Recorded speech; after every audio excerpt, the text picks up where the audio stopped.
ჩვენ ძალადობას დავარქვით ძალადობა. როდის დაიწყო ღიად საჯარო მოხელეების პროტესტი? ევროინტეგრაციის გზიდან გადახვევას დავარქვით ევროინტეგრაციის გზიდან გადახვევა. ეს არის საჯარო სამსახურის ერთიანი გადაფორმება. გარემო არის მტრული. გითხრეს რამე საყვედური შიშის გამო ამას შევწყვათ, მაშინ გამოდის, რომ თუნდაც იმ პირველ პროტესტსაც აზრი დაეკარგა. ძალიან მეშინია ფიქრისაც კი იმაზე, რომ ერთხელ შეიძლება აი ჩემს მცირეწლოვან შულს ხელი მოვკიდო და რომელიმე ევროპულ ქვეყანას ვთხოვო თავშესაფარი. წინ ევროპისკენ ნამდვილად პარლამენტის შენობის შიგნით თუ გარეთ.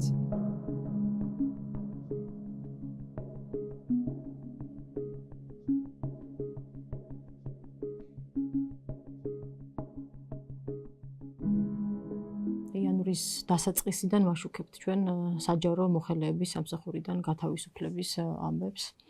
ამას წინ უძღოდა ცვლილება კანონში საჯარო სამსახურის შესახებ, თუმცა აქამდე ჩვენი სტუმრები იყვნენ მხოლოდ გათავისუფლებული საჯარო მოხელეები. თქვენ სამივენი ხართ მოქმედი საჯარო მოსამსახურეები, მუშაობთ პარლამენტში.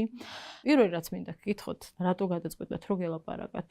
იმიტომ რომ ბევრი საჯარო მოხელე დღემდე ამჯობინებს დუმილს ამ თემაზე. მე ვფიქრობ, რომ აი ისეთ პირობებში, როგორშიც მთელი ქვეყანა აღმოჩნდა, მათ შორის ჩვენი ჯგუფიც საჯარო სექტორში დასაქმებული პირები, როდესაც რაღაცნაირად აღარ არსებობს იმედი სამართლიანობის პოვნის სასამართლოში, იქნება საერთო სასამართლოებში თუ საკონსტიტუციო სასამართლოში, ერთადერთი იარაღი გავაგონოთ ჩვენი ხმა დანარჩენ საზოგადოებას, რომელიც ჩვენ გვეთანხმება ან არ გვეთანხმება, პრინციპში ამას არსებითი მნიშვნელობა არც აქვს, არის საჯაროობა.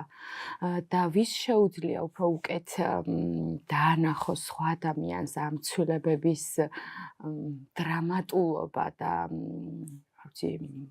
მანკიერება იმაზე უკეთ ვიდრე ადამიანს, რომელსაც ის ეხება. აი ჩვენ ყველანი ვართ ამ ცვლილებების ადრესატები. ჩვენ შეგვეხება ეს ცვლილებები და არა თუ ჩვენ შეგვეხება, ჩვენ გამო არის მიღებული ეს ცვლილებები. ეს არის რეაქციული ნაბიჯი პარტია ქართული ოცნების მხრიდან იმ პროტესტზე და იმ ღია მოსაზრებაზე, რომელიც ჩვენ გამოვხატეთ. ჩვენ ძალადობას დავარქვით ძალადობა ღიად და ევროინტეგრაციის გზიდან გადახვევას დავარქვით ევროინტეგრაციის გზიდან გადახვევა. შემდეგ ამას მოყვა ასევე დაანონსება წინასწარ გამოცხადება ჩვენი დევნის, გამოცხადებული დევნის ქრონიკა, აი ეს მინდა რომ ყველამ კარგად გაიგოს. ეს ვილაპარაკებთ აუცილებლად, რომელიც მოულოდნელი იყო. ეს წინასწარ გითხრათ ჩვენ რომ იქნებოდა კანონიერი პასუხი, ეს არ არის კანონიერი პასუხი, ეს არის სრულიად არაკონსტიტუციური უკანონო პასუხი, თუმცა პასუხია და მოქმედებს ეს პასუხი სამწუხაროდ. ძალა აქვს მას. ანუ ეს განცხადება იყო უკვე ღიად ლაპარაკის დაწყება, ხო? ეს განცხადება იყო გადაწყვეტილება, რომ ღიად გვესაუბრა და იყო ასევე არჩევანი სიმართლე რომ ვთქვათ. სამოქალაქო. კი, სამოქალაქო არჩევანი და პროფესიულიც, იმიტომ რომ ჩვენ ყველანი საჯარო მოსამსახურეები პირველ რიგში ვალდებულები ვართ ვემსახუროთ სახელმწიფოს და სახელმწიფო ინტერესებს. შესაბამისად, ამ შემთხვევაში სახელმწიფო ინტერესი დადგა საფრთხის ქვეშ და ამაზე ხმის არ ამაღლება უკვე დანაშაულია. გამოდის, რომ ჩვენ პასუხისმგებლობას არ ვასრულებთ. თავდაცვაც ხო არ იყო რაღაცნაირად. ვერ ვიტყოდი პირიქით, ანუ როდესაც ჩვენ ეს ღია განცხადება გავავრცელეთ, ჩვენ ძალიან კარგად გქონდა გააზრებული, რომ პირდაპირ თავდასხმის სამიზნეები ვიქნებოდით, ანუ მაგრამ როდესაც უკვე საუბარი არის ქვეყნის განვითარების პერსპექტივაზე, როდესაც საუბარი არის კანონის უზენაესობის დაცვაზე და როდესაც არის საფრთხე, რომ სწორედ კონსტიტუციური ჩარჩოს გასცდა გარკვეული ქმედებები, ამ დროს პირდაპირ ვალდებულება გაქვს შენ საჯარო მოსამსახურეს, რომ ხმა მოიღო და თქვა, რომ ეს არ არის ის გზა და ეს არ არის ქმედება, რომელიც ქვეყანას სიკეთეს მოუტანს. თქვენ ხართ ინიციატორები, არასრული შემადგენლობა, მაგრამ თქვენ სამნიც აი ამ ცნობილი პეტიცია განცხადებისა, ხო, მისი გავრცელების საჯარო სექტორის თანამშრომლებისა, რომელსაც ეხლა თუ არ ვცდები 460, შეიძლება ცოტა მეტი ადამიანი აწერს ხელს. ეს იყო ერთ-ერთი პირველი განცხადება, რომელიც მოჰყვა ირაკლი კობახიძის ასევე ცნობილ განცხადებას ევროკავშირთან მოლაპარაკებების შეჩერების თაობაზე. და ბევრი პუნქტი იყო იქ, მაგრამ თავარი რამდენიმე, სადაც მოხელეები ხელს აწერდნენ რას, რომ ისინი ემსახურებიან არა რომელიმე პოლიტიკურ დაჯგუფებას, არამედ საქართველოს ეროვნულ ინტერესებს. ეხლა რამდენჯერ რომ მოგვიწევს ამის გამეორება, მაგრამ ალბათ ეს მთავარია. იქ პირდაპირ ეწერა, რომ სასიცოცხლოც მნიშვნელოვანი არის საქართველოს დასავლეთთან ინტეგრაცია და რაც მთავარია, იქ ეწერა, რომ თქვენ ცალსახად ემიჯნებით 28 ნოემბერს გაკეთებულ განცხადებას და კაცრად გმობთ საქართველოს მოქალაქეების მშვიდობიანი პროტესტის არაპროპორციული ფორმების გამოყენებას, დარბევას. იცით, როცა ეს განცხადება ვნახე, პირველი კითხვა რაც გამიჩნდა, იყო ის ცოტა ხნის მერე ის თუ როგორ ხართ ჯერ კიდევ თქვენს პოსტებზე, იმ ადგილას, სადაც მუშაობთ, იმიტომ რომ უკვე ბევრი ადამიანი არის გაშვებული ამ ნიშნით, ღიად რაღაცების გამოხატვის გამო. ეს არ არის ოფიციალური მიზეზი, მათი გათავისუფლების ცხადია, თუმცა თუ ჩავხედავთ ამ საქმეებს, ყველა ადამიანს თითქმის ყველა ადამიანს აქვს მოწერილი ხელი ამ ტიპის რაიმე განცხადებას. დავრჩით, მაგრამ ბევრად გაუარესებული პირობებით ვართ ამ პოზიციებზე, ვინაიდან 1 იანვრიდან ჩვენთვის ამოქმედ და ეს დაანონსებული ცვლილებები და აქამდე უვადოდ დანიშნული თანამშრომლები ვართ 1 წლით დანიშნული თანამშრომლები, რომლებთანაც ნებისმიერ დროს შეუძლიათ ცალმხრივად გაწყვიტონ ეს ურთიერთობა. პირველი 31 დეკემბერს განთავისუფლებულთა რიცხვში არიან ის ადამიანები, ვისაც ჰქონდა ადმინისტრაციული ხელშეკრულება. და ჩვენ ახლა გადავედით ამ ადმინისტრაციულ ხელშეკრულებაზე, ამ შემთხვევაში ჩვენი სამუშაო პირობები საერთოდ გაუარესდა და შესაბამისად უკვე მიეცათ ბერკეტი, რომ თუნდაც ხვალ ზეგ შეიძლება 1 თვის მერე, შეიძლება 1 წლის მერე ეს ხელშეკრულება თვითნებურად გაწყვიტონ.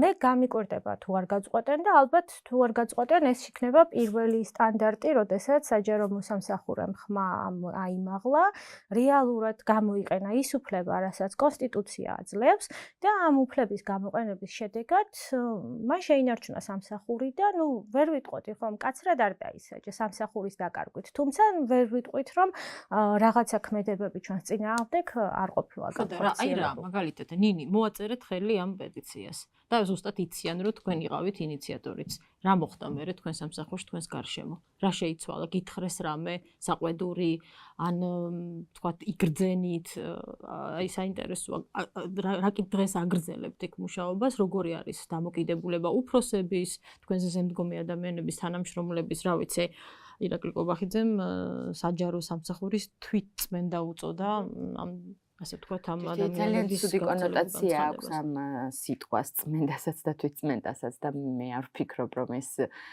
არის ტერმინი რომელიც საკუთარ მოსახლეობასთან შეიძლება გამოიყენო განსაკუთრებით იმ ადამიანებთან ვინც წლები ემსახურება საკუთარ სახელმწიფოს და ხალხის პროგრესს რაც დაადგინა ბევრი წლის წინ უზენაესმა სასამართლომ თქვა რა არის ეს საჯარო სამსახური ვიღაცას შეიძლება პარტიული თილისმა ან თანამატი ჰგონია მაგრამ ეს არც ერთი მათგანი არ არის ეს არის საკუთარი ხალხის საუკეთესო ინტერესების მსახურება რაც შეეხება იმ გარემოს რომელიც დღეს ჩვენ გვაქვს ის არსებითად განსხვავდება იმ გარემოსგან და დამოკიდებულებისგან რომელიც იყო პეტიციამდე აი კონკრეტული მაგალითები მითხარით უბრალოდ რაც გახსენდებათ და რაზეც გარემო არის მტრული ანუ პირდაპირ ესე შეიძლება შევაფასოთ. მივყვებით ჩვენ სუბორდინაციის ჯაჭვს თუ ჰორიზონტალურად მიმოვავლებთ გარშემო თვალს, გარემო არის მტრული.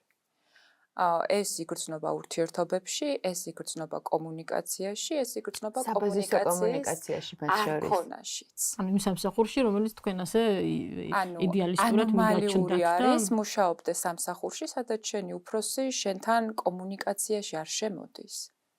მრავლის მთქმელია ეგ დუმილი. ერთი არის თვითონ ხელმძღვანელობის მხრიდან კომუნიკაციის შეწყვეტა, თუმცა თანამშრომლების გარკვეულმა ნაწილმა, რომლებმაც არ ვიცი ეს თვითცენზურაა თუ თვითონ თავისინებით რომ არ მოხვდნენ ჩვენთან დაახლოებულ პირებში და თვითონაც ასე რომ ვთქვათ ეგრეთ წოდებული სამიზნე არ გახდნენ, ანუ მათგანაც იგრძნობა, რომ შეზღუდული აქვთ კომუნიკაცია, ეს ახლა თავისინებით ხდება თუ დავალებით მე მაგაზე ვერ ვისაუბრებ, მაგრამ ფაქტიურად გარემო არის მტრული და მკვეთრად გაუარესებული არის სამუშაო პირობები. ძალიან მნიშვნელოვანი ასპექტია, მარიამ რაც თქვა რომ თვითცენზურით არჩევანი თუ მის გარეშე ჩვენი კოლეგები რაღაცნაირად შეიძლება ცდილობდნენ თავი შეიკავონ ჩვენთან იმავე ხასიათის ურთიერთობისგან. ეს არის ეს ინსტიტუციურ ჩამოშლასთან ხომ გვაქვს საქმე ამ ცვლილებებით, ამ განცხადებებით, რომელიც ჩვენ მოგვემართებოდა. ამას აქვს კიდევ რამდენიმე თანამდევი შედეგი, რომელიც არ ვიცი იყო თუ არა ჩაფიქრებული, მაგრამ ცხადია, რომ ამით ხდება ამ პეტიციაზე ხელმომწერი ადამიანების მარგინალიზაცია, ანუ გამოყოფა და მათთვის უარესი პირობების შექმნა, როგორც ესე ჰორიზონტალურ დონეზე, ასევე სუბორდინაციულად. ჩვენ ვართ მორალურად დარტყმის ობიექტები, მიუხედავად იმისა, რომ დღესდღეობით ამ პოზიციებზე კვლავ ვმუშაობთ.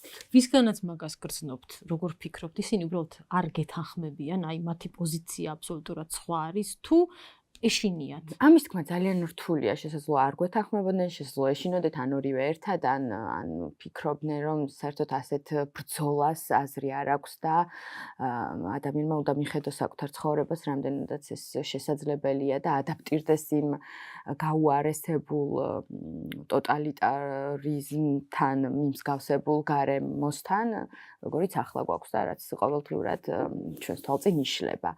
სამწუხაროდ საქართველოს რეალობაში საჯარო სამსახური აღქმული იქნა სხვადასხვა მთავრობების მიერ ადმინისტრაციულ რესურსად და ეს აღქმა თვითონ საჯარო მოსამსახურების გარკვეულმა სეგმენტმა შეისის ხორცა, გაითავისეს ეს. მოდი ვილაპარაკოთ ამ ცვლილებებზე საჯარო სამსახურის შესახებ კანონში. არაერთმა კვალიფიციურმა იურისტმა აღნიშნა, რომ ეს დაჩქარებული წესით შეცვლილი კანონი დამსაქმებელს აძლევს უზარმაზარ თავისუფლებას. როცა პირველად ჩახედეთ ამ ცვლილებებს, დაიდო თქვენს მაგიდაზე, რა გაიფიქრეთ, რა თქვით? ერთ საჯარო მოხელე სალომეს, რას შეგიცვლით ეს შეცვლილი კანონი? მე ვიყავი უვადოდ დანიშნული თანამშრომელი, რომელსაც მაქვს მრავალწლიანი გამოცდილება, არაერთი წახალისების ფორმა მაქვს მიღებული მატერიალურის და არამატერიალურის კარგი მუშაობისთვის და უცებ აღმოჩნდა, რომ ვარ ერთი წლით დასაქმებული იმ ვადით, რა ვადითაც ცენტრის დირექტორია დასაქმებული. ესე იგი, ვადიანი თანამშრომელი გავხდი და მივები დირექტორს. ამაზე საკონსტიტუციო სასამართლომ წლების წინ თქვა, რომ ამგვარი სტრუქტურირება, ასეთი ჩამოყალიბება საჯარო სექტორის ძალიან დიდი საფრთხეა მისი ინსტიტუციური დამოუკიდებლობის და საერთოდ მთლიანად სექტორისთვის ძალიან დიდი საფრთხეა და მე ჯერ გაუცებული ვიყავი ეს რომ წავიკითხე, იმიტომ რომ მაშინ ამომიტივტივდა თავში გადაწყვეტილება ლაცაბიძე საქართველოს პარლამენტის წინააღმდეგ და კი მაგრამ ეს ხომ ამათაც იცოდნენ როგორ იმეორებენ იმავე ნორმატიულ შინაარს შეუძლებელია რომ არ ცოდნოდათ. ესე იგი მათთვის სულ ერთია, ხო? კანონის ავტორმა იცის რომ მის მიერ შექმნილი ნორმა უკვე უარყოფილია გასაგებენაზე რომ ვთქვა წლების წინ უარყოფილია საკონსტიტუციო სასამართლოს მიერ, მაგრამ ზუსტად იმავე ფორმულირებას წერს კანონში. ანუ გამოდის, რომ თუ ჩვენი ხელმძღვანელი გადავასადმე, ან თავისინებით განთავისუფლდება თუ თვითონ მისინების გარეშე, ჩვენ ავტომატურადაც თავისუფლდებით. სტაბილურობის ჯაჭვი ირღვევა. სტაბილურობის ჯაჭვი ირღვევა, მაგრამ ჩემთვის პირველი შეფასება ეს იყო, რომ ეს არის საჯარო სამსახურის ერთიანი გადაფორმება. გადაფორმება კონკრეტული მმართველი პარტიის ინტერესების ქვეშ. ანუ მნიშვნელობა არ აქვს ეს.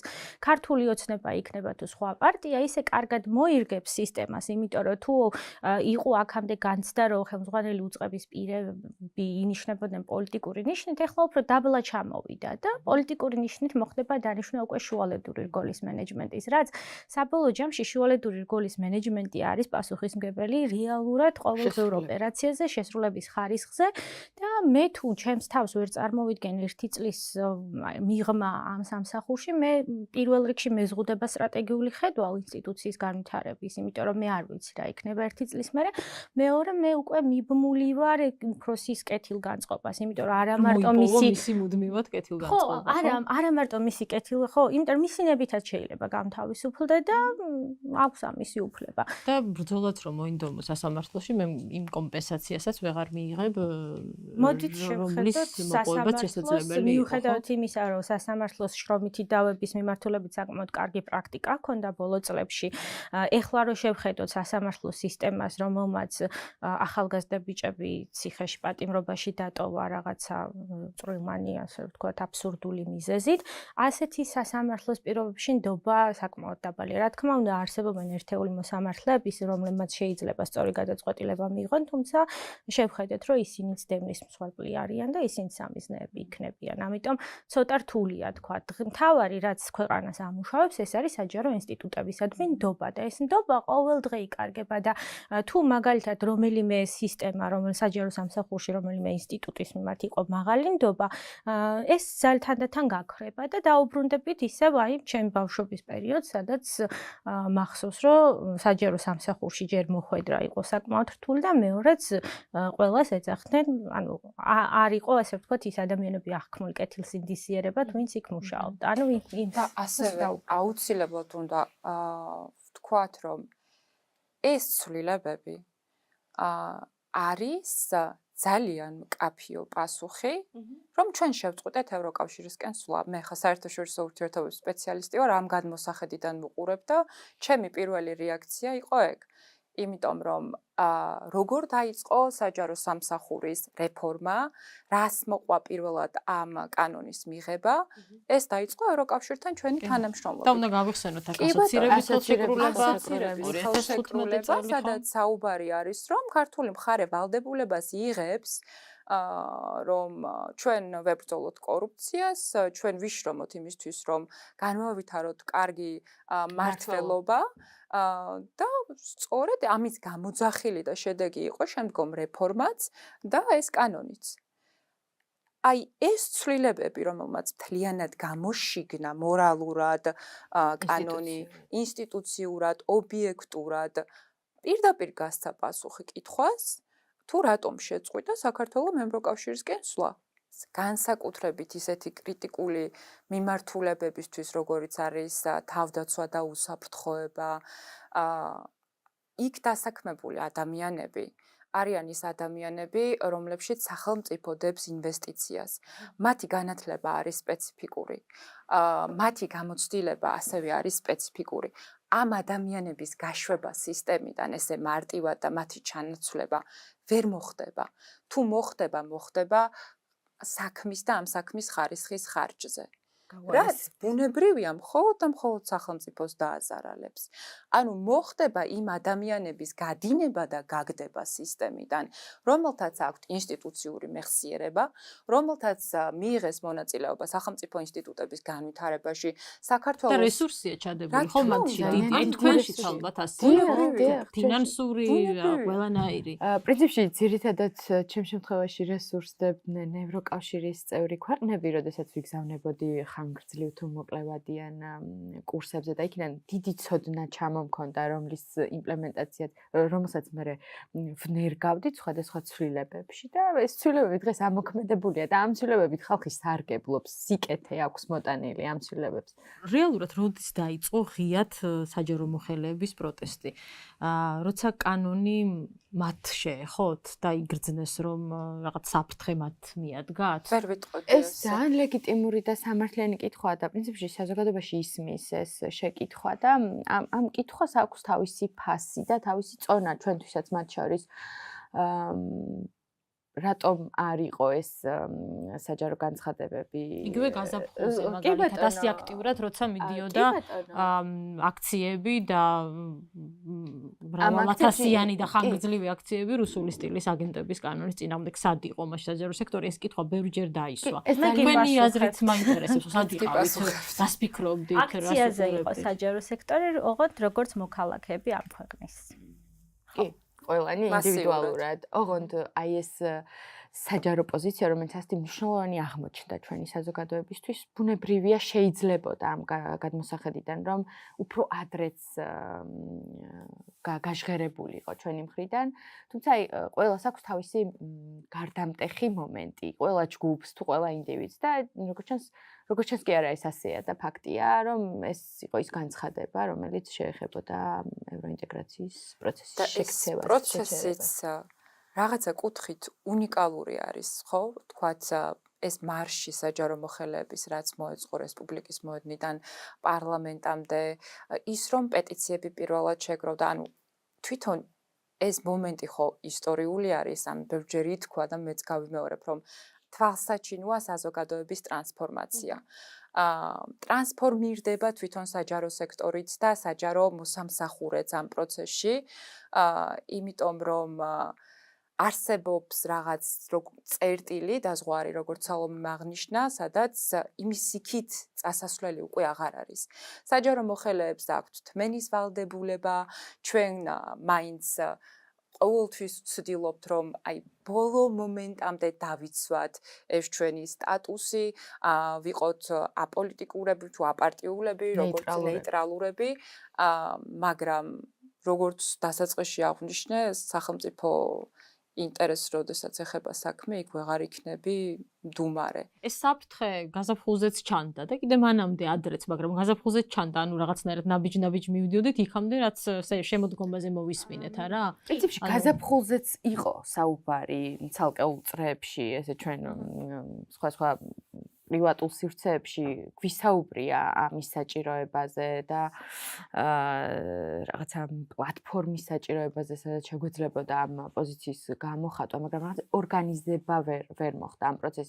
ეს არ არის ჩვენთვის უცხო და ახალი. ამ დრომდეც გვქონია ამაზე მსჯელობა და საუბარი უფრო ვიწრო წრეს. აი აქციებზე იდგაო საჯარო სექტორიო და ამის გამო არ იღებდით თუ არ იღებდნენ ნახეთ როგორ არის ის ფაქტი, რომ მაგალითად საჯარო მე როდესაც ვასრულებ ჩემს სამუშაოს, მე როდესაც გამოვდივარ სამსახურიდან, მე ვარ ჩემი ქვეყნის მოქალაქე და ვაგრძელებ ცხოვრებას როგორც ჩემი ქვეყნის მოქალაქე. შესაბამისად, ნებისმიერი ქმედება, გადაწყვეტილება, რასაც მე ვიღებ ჩემი სამოქალაქო პოზიციიდან, ეს არის უკვე ჩემი კონკრეტული პირადი გადაწყვეტილება და ეს საერთოდ არ ეხება საჯარო სამსახურთან აფილირებას. აქედან გამომდინარე, მე ვერ ვიტყვი, რომ საჯარო სამსახური დუმდა აქციებზე ან რუსული კანონის მიღების პერიოდში, რა თქმა უნდა, ცალსახად იყო პოზიციები და რა თქმა უნდა, ვფიქრობ, რომ იყვნენ იმ პერიოდში ინსტიტუტები, რომელსაც ლეგიტიმაციაც ჰქონდათ, რომ თავისი აზრი როგორც ინსტიტუტს დაეფიქსირებინათ და შესაბამისი, ასე რომ ვთქვათ, ოფიციალური განცხადება ჰქონდათ, ამის ვალდებულებაც არსებობდა. თუმცა, ეხლა, როდესაც უკვე ზღვარი გადაიკვეთა 28 ნოემბერს, როდესაც საუბარი არის, რომ ჩვენ ვაჩერებთ ევროინტეგრაციის პროცესს, მაშინ აი ამ ეს ევროინტეგრაციის პროცესი არ დაწყებულა 2014 წლიდან, გაცილებით ადრე დაიწყო და ფაქტიურად შეიძლება ითქვას დამოუკიდებლობის მოპოვებიდან, როდესაც პირველად ევროკავშირის ინსტიტუტებმა ჩვენ გვიწიეს დახმარება და გარკვეული პროგრამები გაჩნდა, ეს იყო დასაწყისი და ეს ეტაპობრივად განვითარდა, ხო? და თუ ამდენი წელი ჩვენ მუშაობდით და მოდით თუ ათვლას დავიწყებთ 2014 წლიდან ეს რეფორმები, რომლებიც განხორციელდა და რომლის უკან ამდენი შრომა იდგა, ხო, მივდიოდით რაღაც მიზნისკენ, ხო? ეს იყო პროგრესული საზოგადოება, რომელიც სადაც ეს სიკეთე უნდა გავრცელებულიყო ყველა სექტორზე, ყველა ადამიანზე. მაშინ ჩვენ ამაზე უარს ვამბობთ, არის ეს იყო მესიჯი, რომ ჩვენ ვამბობთ უარს განვითარებაზე და ამ შემთხვევაში არც სამოქალაქო პოზიციიდან და არც საჯარო სექტორში დასაქმებულის პოზიციიდან არ იქნებოდა სწორი ამაზე გაჩუმება. დღეს როგორ მუშაობთ?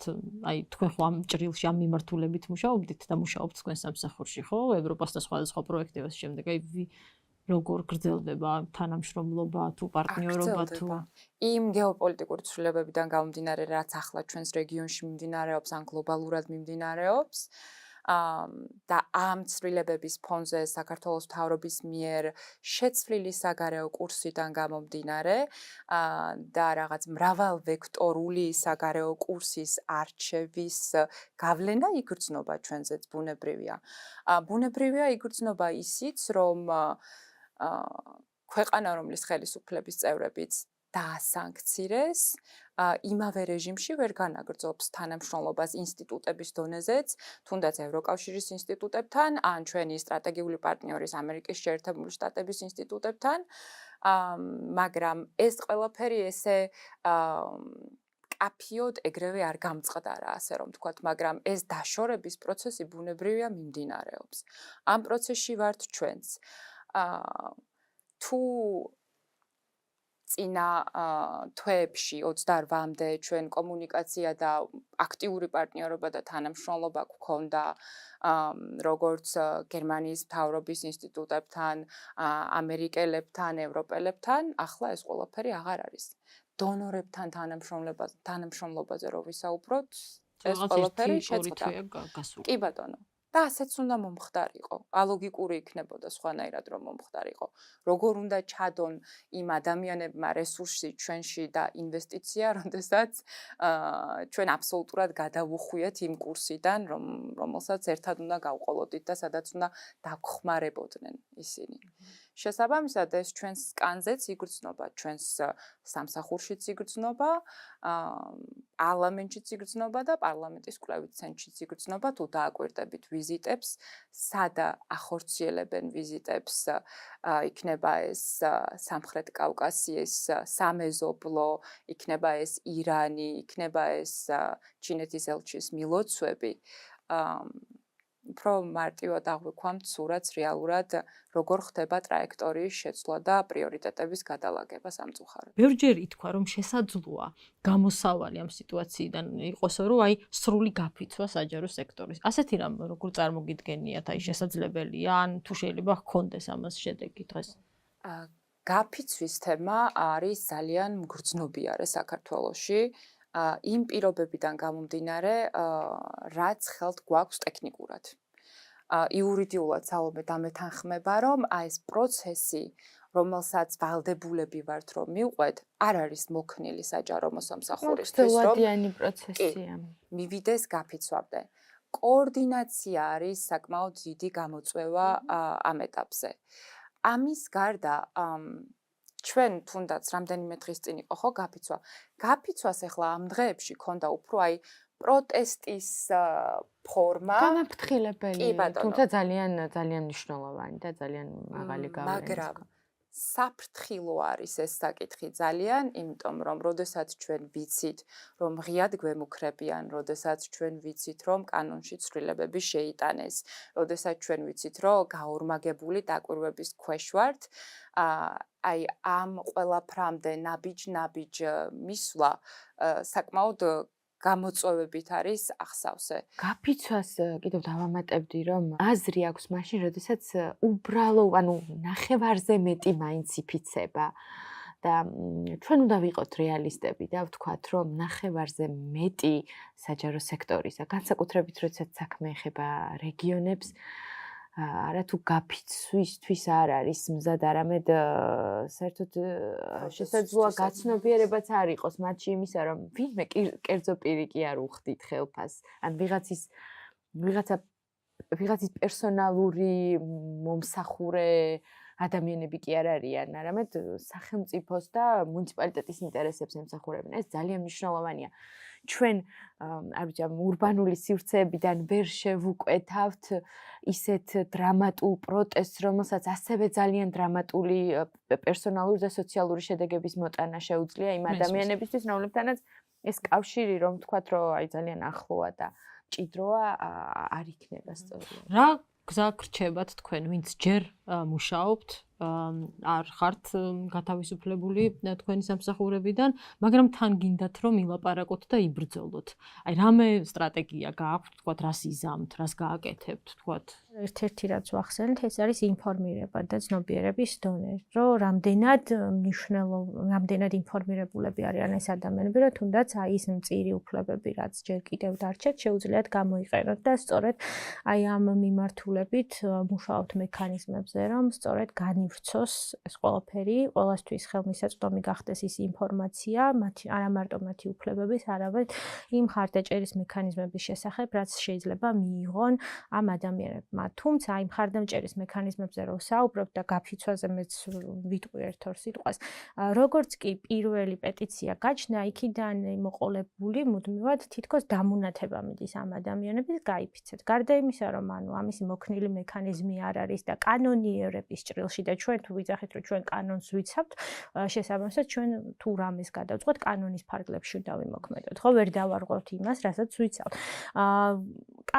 კანონიერი გაფიცვა ვერ მოხერხდება, იმიტომ რომ ამისი, ასე ვთქვათ, მოქნილი მექანიზმი არ არსებობს, მისი შედეგიც კიდევ გაურკვეველია და ჩვენ ამ ადამიანებს ვეუბნებით, რომ მიეცი შენ დამსაქმებელს შესაძლებლობა, რომ სრულად კანონის ფარგლებში გაგიშვას სამსახურიდან. მაშინ ანუ რო გაგიშვებენ, რას ვთავაზობთ? თუნდაც ის ასობით ადამიანი, რომლებიც გაუშვეს ადმინისტრაციული ხელშეკრულებით დასაქმებული პირები, ხო? საერთოდ არ იყოს საუბარი იმაზე, თუ როგორ მოხდება ამათი უფლებების აღდგენა. ხო, გარდა იმისა, რომ ისინი სასამართლოში იბრძოლებენ, ამ კრიზისის ჩავლის შემდგომ ამ ადამიანების უფლებები როგორ აღდგება? არავისგან არ ყოფილა ეს განცხადება გაკეთებული. შესაბამისად, ჩვენთვის გასაგებია, რომ თუ ჩვენი უფლებები უნდა დავიცვათ ჩვენ თვითონ, ჩვენი თავი უნდა დავიცვათ ჩვენ თვითონ, სწორედ პირველი ნაბიჯი ეს არის საინფორმაციო კამპანია, რომელზეც მუშაობთ და რომელიც საჯარო სწორედ მოხელეებისთვის, ხო? საჯარო მოხელეებს და გააერთიანებს მათ თავიანთი უფლებების დასაცავად. და ერთი კითხვა მაქვს კიდე და მე თუ რამე არ გკითხეთ და გინდათ თქვათ სიამოვნებით მოგისმენთ. ამ გადაცემის გასვლის შემდეგ შეიძლება პრობლემები შეგექმნათ, როგორ გონია? ის ფაქტი, რომ ერთ დღეში მეგობრული გარემო და შრომით ურთიერთობებზე დაფუძნებული კოლექტივი უცებ გიქმნის გქონდა და მე უცებ აღმოჩნდით ტრულ გარემოში, სადაც ადამიანები უბრალოდ მისალმებასაც იღიდებიან შენთან. ყველაფერი არის მოსაოდნელი, თუმცა გამომდინარე იქიდან, რომ ჩვენ ნებისმიერი რამ შეიძლება მოხდეს, შიშის გამო რაღაცეზე თავის შეკავება და იმაზე უარის თქმა, რაზეც ბრძოლობ და რაზეც ვთქვით, რომ დიახ, უნდა ვთქვათ, თეთრს დავარქვათ თეთრი, შავს დავარქვათ შავი, ძალადობა როცა არის, უნდა დავარქვათ, რომ ეს არის ძალადობა, როცა კონსტიტუციური ჩარჩოდან ხდება გასვლა, უნდა ვთქვათ, თუ ჩვენ ანუ ამ შიშის გამო ამას შევწყვათ, მაშინ გამოდის, რომ თუნდაც იმ პირველ პროტესტსაც აზრი დაეკარგა. აქედან გამომდინარე, მნიშვნელოვანი არის, რომ სწორედ ანუ ყველაფერი შეიძლება მოხდეს, მაგრამ ყველაფრისთვის მზადდება და შესაბამისი პასუხებიც იქნება ჩვენი მხრიდან. მე არ მინდა, რომ საჯარო სამსახური იქცეს ბიუროკრატიად და წნეხად ჩემი ქვეყნის ეკონომიკისთვის და ჩემი გადასახადებით დავაფინანსო ადამიანები, რომლებიც უბრალოდ იჯდებიან და პენსიასავით აიღებენ ამ ხელფას, ან უბრალოდ იქნებიან მართული ოკუპანტის ინტერესების გამტარებელი პირების მიერ და შესაბამისად ყველაფერს გავაკეთებ იმისთვის, რომ ეს არ მოხდეს. ეს იქნება სამსახურის შიგნით, თუ დავრჩები, თუ გამიშვეს სამსახურის გარეთ. შესაბამისად ორივე სცენარისთვის პასუხები არის მზად. ჩვენ უკვე დიდი ხანია განუსაზღვრელობაში ვცხოვრობთ. როგორც ქვეყანა, როგორც სახელმწიფო, ყოველი დღე არის განუსაზღვრელი. აი ამ განუსაზღვრელობით მივდივართ ჩვენ სამსახურში. ასეთივე განუსაზღვრელობით დავასრულებთ ამ გადაცემას და ვიქნებით მოლოდინში რა იქნება შემდგომი, მაგრამ შინაგანად მშვიდად ვართ. და ამ სიმშვიდის საფუძველი არის სამართლიანობა და მორალი. ღამე მშვიდად გვძინავს. შესაბამისად სამსახურიდან გაშვება, არ გაშვების საკითხი ძალიან პატარა ნაწილაკი არის იმ ყველაფრის, რაც ამ ქვეყანაში დღეს ხდება. და თუ ამას ვერ იაზრებენ კონკრეტული ადამიანები, ეს იმას ნიშნავს, რომ ეს ადამიანები უნდა ჩამოშორდნენ იმ ინსტიტუტებს, სადაც დაკავებული აქვთ ეს პოზიციები. აუცილებლად, იმიტომ რომ საქართველო არის პროგრესული სახელმწიფო, საქართველომ ეს დაამტკიცა, ახალმა თაობამაც ძველმა თაობებმაც ეს ქვეყანა აქამდე მოიყვანეს, შესაბამისად ახლა უკან დასახევი ნამდვილად არ არის, როგორ მშვიდობიანადაც და მტკიცედაც მივდივართ ჩვენ წინ, ისე უნდა გაგრძელდეს ყველაფერი. იქნება ეს წინ ევროპისკენ ნამდვილად, პარლამენტის შენობის შიგნით თუ გარეთ. აუცილებლად მხოლოდ წინ. მე მაგალითად ძალიან მეშინია, რომ ჩემს ქვეყანაში ისეთი ცხოვრების წესი დამყარდება, რომელიც არც მე, არც ჩემს მეგობრებს, არც ჩემს ირგვლივ მყოფებს და ჩემს უცნობ ადამიანებს არ მისცემ საშუალებას იყვნენ ისინი, ვინც არიან.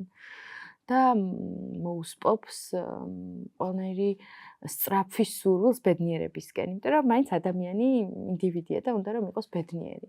ავტორიტარულ საზოგადოებაში არც ინდივიდუალური ბედნიერება, არც ოჯახური, არც საერთო ბედნიერება არ არსებობს და ძალიან მეშინია ფიქრისაც კი იმაზე, რომ ერთხელ შეიძლება აი ჩვენ მცირეწლოვან შულს ხელი მოვკიდო და რომელიმე ევროპულ ქვეყანას ვთხოვო თავშესაფარი. ამაზე ფიქრიც არ მინდა, იმიტომ რომ ეს არის ერთ-ერთი ქვეყანა, სადაც ქართულად შემიძლია საუბარი, სადაც მყავს დედა, ოჯახის წევრები, მეგობრები, სადაც ძალიან ბევრი მიშრომია იმისთვის, რომ არ ვიცი შედეგი როგორი მოიტანა, იმისთვის რომ უკეთესი ცხოვრება ყოფილიყო და სადაც მაქვს ასევე მამისაფლავი და ესე ძალიან მნიშვნელოვანი მიზიდულობაა ჩემთვის. მე აქ მაქვს თავარი მიზიდულობა და არ მინდა რომ გაწყდეს კავშირი.